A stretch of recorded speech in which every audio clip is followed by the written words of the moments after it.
नमस्कार मित्रांनो, मी अमर स्पर्धा मित्र चॅनलमध्ये आपलं स्वागत करतो। आज आपण या व्हिडिओमध्ये पाहणार आहोत एक नवीन स्टोरी। या स्टोरीचं नाव आहे फूल्स लिस्ट। मित्रांनो, ही स्टोरीच्या माध्यमातून तुमची व्होकॅब्युलरी इंप्रूव्ह होणार आहे, तसेच तुमचे सगळे पार्ट ऑफ स्पीच सुद्धा इंप्रूव्ह होण्यास मदत होणार आहे। त्यामुळे हा व्हिडिओ तुमच्यासाठी अत्यंत महत्त्वाचा आहे। चला तर मित्रांनो, आपल्या व्हिडिओला सुरुवात करूया। आता मित्रांनो, स्टोरीचं नाव आहे फूल्स लिस्ट। मित्रांनो, ही अकबर बिरबल यांच्यामधील स्टोरी आहे। आता स्टोरीमध्ये काय होतं आपण सर्व काही डिटेलमध्ये बघणार आहोत, सर्व काही ग्रामर स्ट्रक्चर सुद्धा बघणार आहोत। चला आपल्या स्टोरीला सुरुवात करूया। Akbar sometimes demanded strange things. बघा, अकबर बादशाह, ओके, समटाइम्स म्हणजे कधी कधी, डिमांडचा अर्थ होतो मागणी करणे, डिमांडचा इथे फिटू वापरलाय म्हणजेच मागणी केली असा त्याचा अर्थ होतो। स्ट्रेंजचा अर्थ होतो विचित्र किंवा वेगवेगळ्या, थिंग्स म्हणजे गोष्टी। मग इथे सिंपल पाचची रचना आहे बघा, अकबर हा झाला सब्जेक्ट, डिमांडेड झाला हा फिटू आणि हा पार्ट झाला ऑब्जेक्टचा, म्हणजे सब्जेक्ट प्लस फिटू प्लस ऑब्जेक्ट अशी सिंपल पाचची रचना झाली। सिंपल पास्ट काय म्हणतो बरं? It is used to express an action which happen in the past. अशा घटना ज्या भूतकाळात घडून गेल्या हे सांगण्यासाठी साधा भूतकाळ वापरतात। आता येते बघा, Akbar sometimes demanded strange things म्हणजे अकबर बादशाह बऱ्याच वेळा वेगवेगळ्या विचित्र अशा मागणी करायचा। ओके, पुढे बघा, वन डे एके दिवशी, he gave a bizarre order to Birbal to find him 6 biggest fools in their kingdom in a month's time. बघा, वन डे एके दिवशी, he gave a bizarre order. आता मित्रांनो बघा, गिवचं फिटू झालं गेव म्हणजेच दिलं असं म्हणूया, गिव म्हणजे देणे, याचं फिटू झालं गेव म्हणजेच दिलं असं म्हणूया। ही गेव अ बिजारे ऑर्डर। मित्रांनो इथे अ वापरलाय, जेव्हा व्यक्ती किंवा वस्तू किंवा एखादी घटना एक आहे सांगायचं असेल तर अचा वापर केला जातो। अ बिजारे ऑर्डर, बिजारेचा अर्थ तो विचित्र, ओके, बिजारेचा अर्थ काय? विचित्र। ऑर्डर म्हणजे आदेश। बघा, he gave a bizarre order to Birbal. आता बघा इथे काय होतं, अकबर बादशाह म्हणजेच त्याने बिरबलला एक विचित्र असा आदेश दिला। काय आदेश दिला? टू फाइंड म्हणजे सापडणे किंवा शोधायला, okay, to find him 6 biggest fools in their kingdom. In म्हणजेच मध्ये, इन हे प्रिपोजिशन आहे, इनचा अर्थ होतो मध्ये। इन देअर किंगडम, देअरचा अर्थ होतो त्यांच्या, किंगडम म्हणजेच राज्य। इन परत बघा, इन मध्ये एका मंथ्स टाइम, बघा मंथ्स टाइम अपोस्ट्रोफियस महिन्याच्या, मग काय बघा पूर्ण वाचा, वन डे एके दिवशी, he gave a bizarre order to Birbal, एके दिवशी त्याने एक विचित्र आदेश बिरबलला दिला। काय आदेश दिला? टू फाइंड हिम 6 बिगेस्ट फूल्स। बघा, 6 अत्यंत सर्वात मोठे मूर्ख लोक फाइंड आउट करण्याचा, शोधण्याचा त्याने आदेश दिला। इन देअर किंगडम, त्यांच्या राज्यामध्ये, इन अ मंथ्स टाइम, आणि त्याला टाइम ड्युरेशन किती दिला? तर एका महिन्याच्या आतमध्ये तुला आपल्या राज्यामधील 6 मूर्ख लोक तुला शोधून आणायचे आणि माझ्या समोर त्यांना तुला सादर करायचंय, असं अकबर बादशाहने बिरबलला आदेश केला। पुढे बघा, Birbal respectfully agreed to Akbar's order. आता बिरबलने बघा रिस्पेक्टफुली, आदरपूर्वक, ॲग्रीड म्हणजे सहमत झाला, ओके, ॲग्रीचं विटू झाले बरं इथे, ॲग्रीड, ओके। मग बिरबल सहमत झाला टू अकबर्स ऑर्डर, अकबरच्या आदेशाचं पालन करण्यासाठी बिरबल सहमत झाला, okay. And left the palace. मित्रांनो बघा, लिव्ह म्हणजेच जाणे, बघा LEAF, हे लिव्ह म्हणजेच काय तर जाणे, लिव्हचं विटू झालं लेफ्ट म्हणजेच गेला। लेफ्ट द पॅलेस म्हणजे बिरबलने तो पॅलेस सोडला, okay. To carry out, carry आउटचा अर्थ होतो एखाद्या गोष्टीची अंमलबजावणी करणे, okay. To carry out the order as directed, order आदेशाची अंमलबजावणी करण्यासाठी जो आदेश डिरेक्ट केला होता, सूचित केलेला होता, सांगलेला होता। पूर्ण बघूया, Birbal respectfully agree to Akbar's order. बिरबलने आदरपूर्वक अकबर बादशाहच्या आदेशाचं पालन केलं, ॲग्री केलं, तो सहमत झाला। अँड लेफ्ट द पॅलेस, आणि त्याने तो राजवाला सोडून दिला।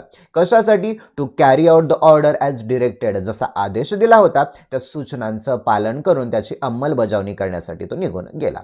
पुढे बघा आता, ॲज जसं, he was riding his horse looking for people, first he met a man named Ramu, who was sitting on a donkey and carrying some grass on his own head, thinking that it would help share the load of the poor animal. आता बघा, as जसं की, he was riding his horse, आता बघा, he was riding his horse. मित्रांनो, येथे past कंटिन्युअसची रचना आहे. बघा, ही झाला subject, subject plus was were plus fur plus आयएनजी. Subject हा ही असल्यामुळे येथे वॉज आलेला आहे. फर्ब आहे राईड, राईडला लागलाय आयएनजी, म्हणजेच काय, येथे बघा फी प्लस आयएनजीची रचना झालेली आहे. आणि हिज हॉर्स झाला तुमचा ऑब्जेक्टचा पार्ट.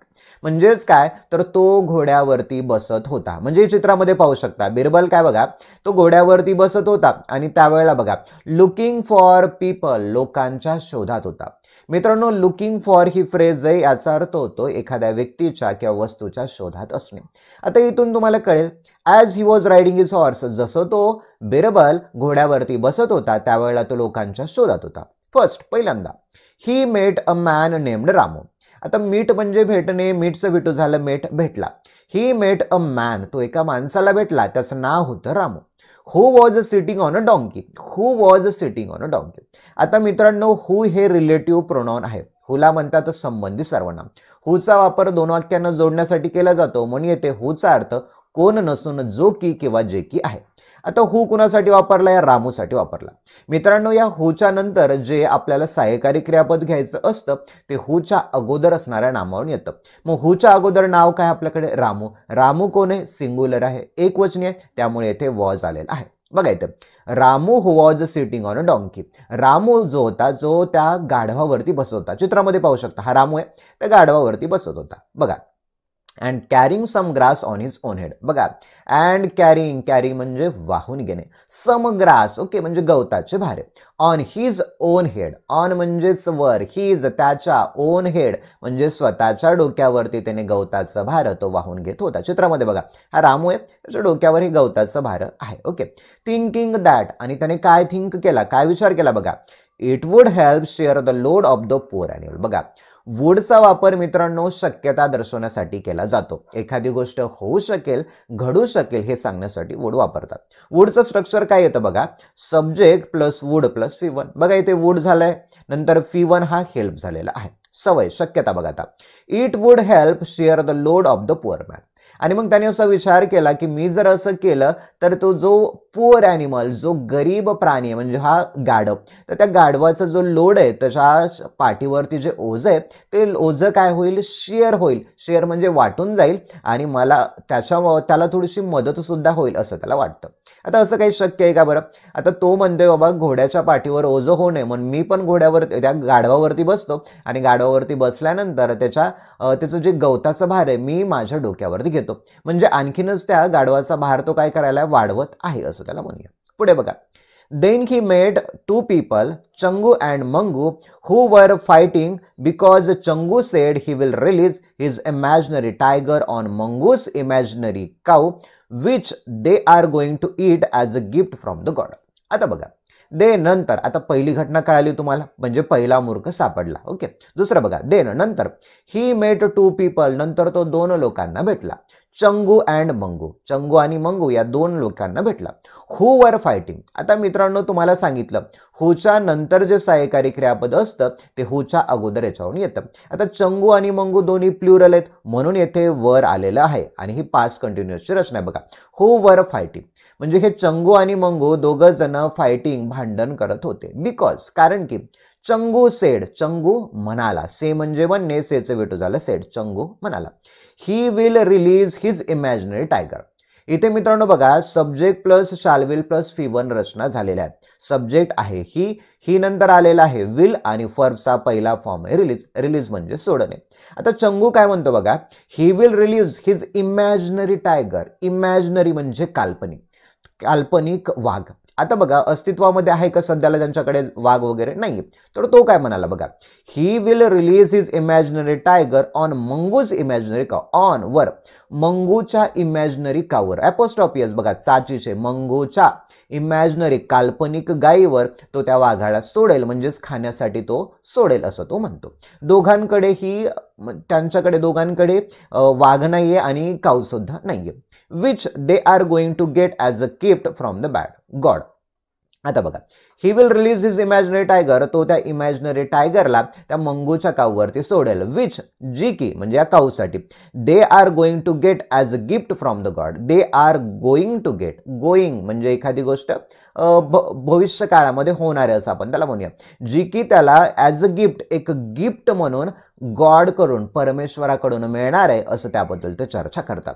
आता मित्रांनो, या वाक्यामध्ये सुद्धा तुम्हाला या सेंटेन्समध्ये मिळालं का बा यामध्ये सुद्धा हे दोन मूर्ख आहेत असं सापडले. ओके, म्हणजे हे दोन मूर्ख आणि हा एक तीन सापडले. ओके, पुढे बघा, इन द इव्हिनिंग आणि सायंकाळी बिरबल मेट someone who was trying to find his lost ring in the lit area when actually the ring had fallen next to a faraway tree. बघा, इन द इव्हिनिंग सायंकाळी बिरबल मेट someone, Birbal मेट someone म्हणजे बिरबल कुणाला तरी भेटला, who was trying to find his lost ring, जो की त्याची हरवलेली जी रिंग होती, लॉस्ट, लूज म्हणजेच गमावणे, हरवणे, लूजचं वेटू येतं लॉस्ट. बघा येतं काय बघा, बिरबल मेट समवन, बिरबल कुणाला तरी भेटला, who was trying to find his lost ring in the lit area. Light म्हणजे प्रकाशित करणे, लाईटचा वेटू येतो लिट, म्हणजेच काय, प्रकाश असलेल्या एरियामध्ये तो त्याची हरवलेली रिंग शोधत होता. फेन जेव्हा, ॲक्च्युअली म्हणजे खरं पाहता, द रिंग हॅड फॉलन, येथे पास्ट परफेक्टची रचना आहे मित्रांनो. द रिंग झाला सब्जेक्ट, हॅड झाला आपला मॉडल ऑक्झिलरी, आणि नंतर फित्री झालाय फॉल्स, फित्री येतं फॉलन. म्हणजेच बघा, खरं पाहता द रिंग हॅड फॉलन, ती रिंग पडलेली होती. कुठे पडलेली होती? Next to a far away tree. फारवे म्हणजेच काय, तर एका दूरच्या झाडाजवळ ती रिंग पडलेली होती आणि तो प्रकाशित असलेल्या त्या जागेवरती तो शोधत होता. बट बघा, परंतु बघा, but since it was quite dark there, म्हणजे जो दूरचं जे झाड होतं ना, त्या झाडाखाली थोडासा डार्क होता, अंधार होता. क्वाईट म्हणजे थोडासा. The man thought of finding the ring in a lit area instead. The man thought, बघा, थिंक म्हणजे विचार करणे, थिंग्स वेटू झालं थॉट. मग त्या माणसाला विचार आला, त्याच्या मनामध्ये विचार आला की finding the ring in a lit area instead. आता त्या झाडाखाली अंधार आहे, म्हणून अंधारात तर मला अंगठी सापडणार नाही, म्हणून मी अंगठी कुठे शोधेल, तर ज्या जागेवरती प्रकाश आहे. म्हणजेच काय, तर एका ठिकाणी आग लागली आणि दुसरीकडेच विझवण्यासाठी जाणं. मराठीत म्हणे बघा ती, आग रामेश्वरी बंब सोमेश्वरी, त्या पद्धतीचं. म्हणजे त्याला आणखीन एक मूर्ख सुद्धा सापडला. आता पुढे बघा, Birbal took the 4 of them to Akbar the next day.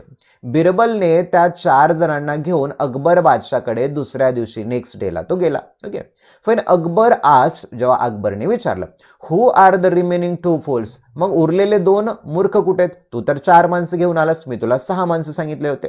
Birbal pointed to himself, आणि ज्या वेळेला मग बिरबलने स्वतःकडेच बोट दाखवलं, पॉइंट केलं, अँड टू एम्परर अकबर, आणि स्वतःकडे एक बोट दाखवलं, म्हणजेच काय, तर 5वा मूर्ख मी आहे आणि 6वा कोण आहे, तर अकबर बादशाह.